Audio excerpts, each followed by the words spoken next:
Hello दोस्तों, 2018 की सबसे बड़ी फिल्मों में से एक फिल्म तुम्बाड़ है। यह एक ऐसी फिल्म है जिसे आपने नहीं देखा तो आपने शायद कुछ भी नहीं देखा। यह एक ऐसी फिल्म है जिसमें आप कोई कमी नहीं ढूंढ सकते हो।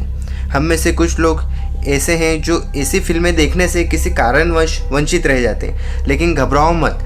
द हंटिंग वर्ल्ड के साथ आप सभी पैरानॉर्मल एक्टिविटी और हॉरर फिल्में, चाहे वह हॉलीवुड की हो या बॉलीवुड की, सभी का आनंद उठा सकते हो, वह भी बिना किसी टिकट के। तो अगली उड़ान भरने के लिए आपको बस सब्सक्राइब बटन को दबाकर चैनल को सब्सक्राइब कर लेना है और बेल आइकन को दबा देना है। यह वीडियो अंत तक देखना, क्योंकि इसमें मैं आपको तुम्बाड़ मूवी की फुल स्टोरी एक्सप्लेन करूंगा, साथ ही इस मूवी से मिलने वाली शिक्षा को भी बताऊंगा। तो लेट्स स्टार्ट टू इंट्रो।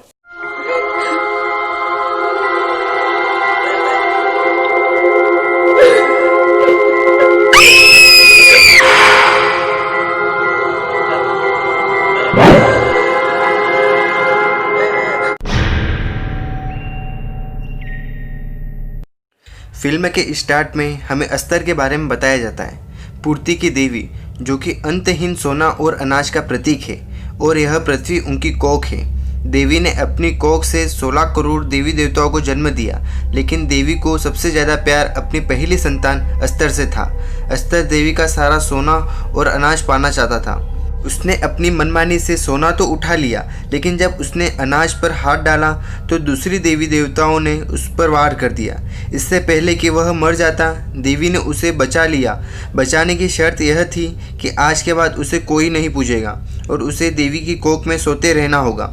और कई युग बीत गए, वह देवी की कोख में सोता रहा, लेकिन तुम्बाड़ गाँव के पूर्वजों ने हस्तर का मंदिर बना डाला। तब से इस गाँव में देवी देवताओं का क्रोध बारिश बनकर बरस रहा है। हस्तर का श्राप हमारे लिए वरदान है। यह कैसे, आपको यह वीडियो में आगे पता चलेगा। इस इंट्रो के बाद मूवी स्टार्ट होती है। मूवी 3 चैप्टर में विभाजित है। पहला चैप्टर, जो कि सन 1918 का है, हम यहाँ 2 बच्चों को देखते हैं जिनका नाम विनायक और सदाशिव है। इनकी माँ सरकार नाम के एक व्यक्ति के घर में काम करती है। सरकार एक बूढ़ा और रईस व्यक्ति था, और विनायक की माँ सोने की मुद्रा के लालच में उनके वाड़े में काम करती थी। और हमें दिखाया जाता है कि विनायक की दादी को उनके ही घर में बांध कर रखा होता है।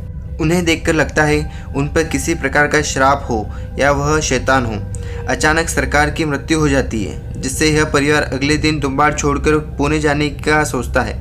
विनायक का कहना था कि सरकार के मरने के बाद वाड़ा उनका हुआ, वह वाड़े में जाकर खजाना ढूंढेंगे। विनायक की माँ कहती है कि सरकार पूरी जिंदगी वह खजाना ढूंढता रहा, पर उसे कुछ भी नहीं मिला। इसका मतलब कि खजाना है ही नहीं। इस बात पर विनायक का कहना था कि खजाना सच में है और इसके बारे में उसकी दादी को ज़रूर पता होगा। उसी दिन हम विनायक के भाई सदाशिव को देखते हैं, जो कि एक पेड़ से गिर जाता है और उसे बहुत गहरी चोट आती है। विनायक की माँ उसे पास के एक वैद्य के पास ले जाने का सोचती है और विनायक से कहती है वह दादी को खाना दे दे। वह बोलती है कि उसकी दादी अगर कुछ अजीब बर्ताव करे तो वह उसे सोजा दादी वरना हस्तर आ जाएगा बोलकर सुला सकता है।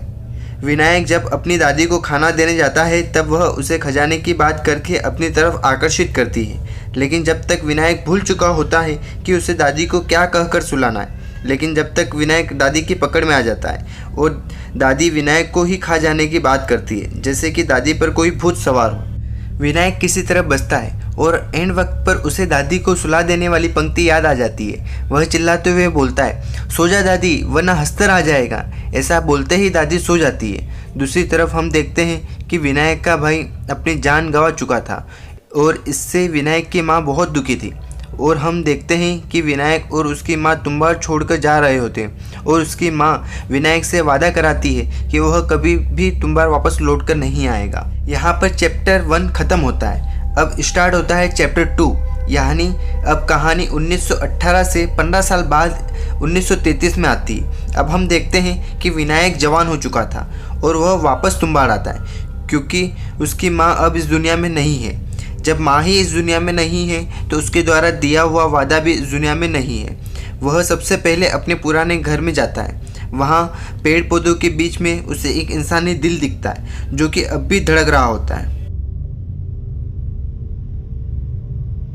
यह दिल विनायक की दादी का था और वह अब भी जिंदा थी।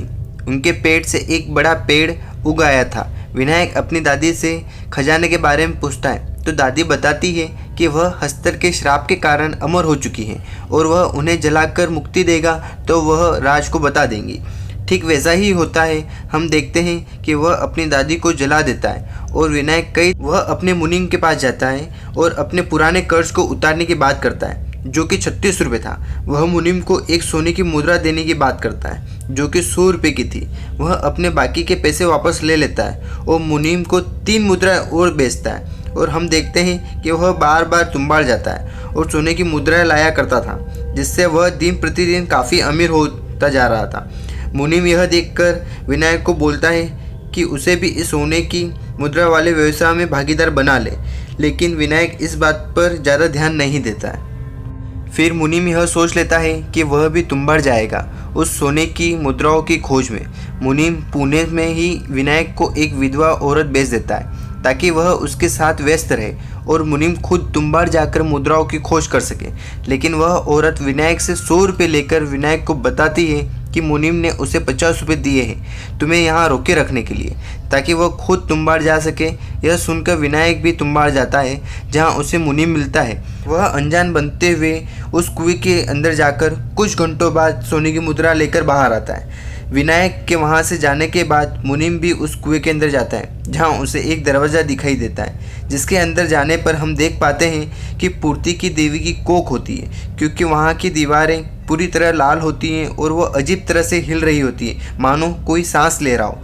मुनीम को वहाँ एक टिफ़िन दिखाई देता है जिसमें एक आटे की गुड़िया होती है। टिफ़िन को खोलते ही हम एक अनजान आकृति को मुनीम को उठाते ले जाते हुए देखते हैं। विनायक वहाँ वापस आता है। वह एक टिफ़िन में आटे की गुड़िया लेकर आता है और हस्तर को पुकारता है और हम हस्तर को देखते हैं। शायद आपको समझ नहीं आ रहा होगा कि यहाँ हो क्या रहा है तो मैं आपको डिटेल में बताता हूँ। हस्तर को श्राप था, इस कारण वह अनाज को छू नहीं सकता था। इसलिए विनायक अंदर जाकर सबसे पहले एक आटे का गोला बनाता था जिससे वह अंदर ना आ सके। इसके बाद हस्तर को बुलाकर उसे आटे की गुड़िया दी जाती जिससे वह खा लेता। वह इस गुड़िया को इसलिए छू पाता क्योंकि वह इसे चुरा कर नहीं ले रहा होता, यह उसे इंसान के द्वारा दी जाती थी। हस्तर जब इस गुड़िया को खाता जब तक विनायक दौड़कर हस्तर के कमर में बंधी पोटली से सोने की मुद्राएं निकाल लेता था और वहाँ से रस्सी पर चढ़कर भाग जाता था क्योंकि हस्तर की गुड़िया अगर खत्म हो जाती वह विनायक की ओर आता और विनायक को छू लेता। हस्तर के छू लेने से इंसान अमर बन जाता है लेकिन वह अजीब भय बन जाता था जो कि एक श्राप से कम नहीं था।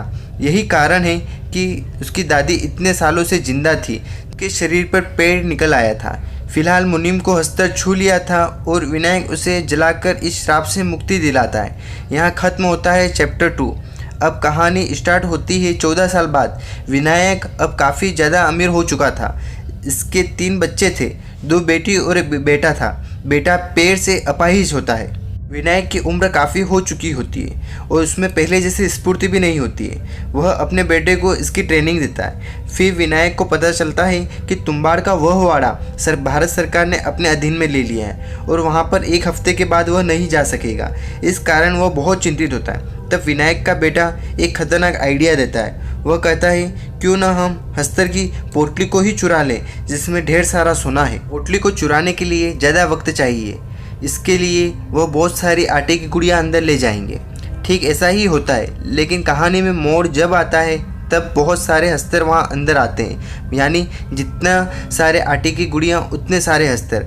अब विनायक को पता चल जाता है कि इस जगह से बाहर निकल पाना नामुमकिन है, इसलिए वह सारी आटे की गुड़िया को अपने साथ बांध कर ऊपर ले जाता है। तब सारे हस्तर विनायक के पास जाते हैं और उसके बेटे को बाहर निकलने का समय मिल जाता है। विनायक का बेटा वहाँ से बाहर निकलता है और अपने पिता को देखता है जिसे अब श्राप लग चुका था, लेकिन विनायक हस्तर से उसकी पोटली चुराने में कामयाब हो जाता है। वह चिल्लाकर उसको पोटली ले लेने को कहता है, लेकिन विनायक का बेटा विनायक को जला देता है और मूवी यहीं ख़त्म होती है। मैंने आपको वीडियो की शुरुआत में इस मूवी से मिलने वाली शिक्षा के बारे में बताया था, शायद आपको पता चल ही गया होगा।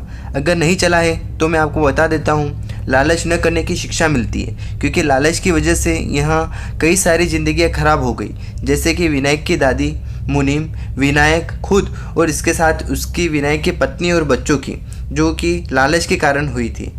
अगर आपको मेरा यह वीडियो अच्छा लगा हो तो चैनल को सब्सक्राइब कर ले और ज़्यादा से ज़्यादा लाइक और शेयर करें वीडियो को।